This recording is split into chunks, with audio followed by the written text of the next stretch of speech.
2 spoons of sugar are enough. I like my cup of hot tea sweet, but then again, the sugar or the kind of tea is not what is important. It is a conversation. This is where it starts.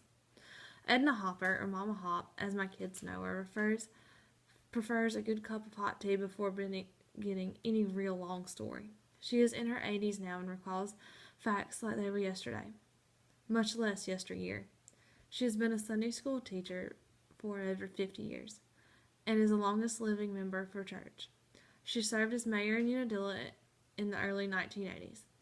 Above everything, she is most proud of her 3 children and 2 grandchildren. Some would call her a Southern belle, being raised in the heart of Georgia by an entrepreneur father who inspired his children to read and a mother who loved to cook and spoil her children with love. Belles in the South are rare. We all have images in our minds of Scarlett O'Hara on her front porch, pitching a hissy fit. But we often forget Scarlett worked in the fields to support her family. To my mind, Miss Hopper exemplifies everything associated with a belle. True belles live in fine southern homes filled with antiques, not an ordinary collection, but a collection handed down through the generations. She never saves her special dishes, for in her eyes every day is special and a gift from God. Her home is welcome to friends and family, as well as the phone line, which is usually busy if I ever try to call. Belles are educated. Miss Hopper attended college, but she would tell you that education is not necessarily found in books, although she has read many. Education is found by investing time in yourself to reach your full potential, not memorizing facts just to sound good on Jeopardy. Belles can tell stories of their youth and teach a lesson. One of my favorites was when she was missing.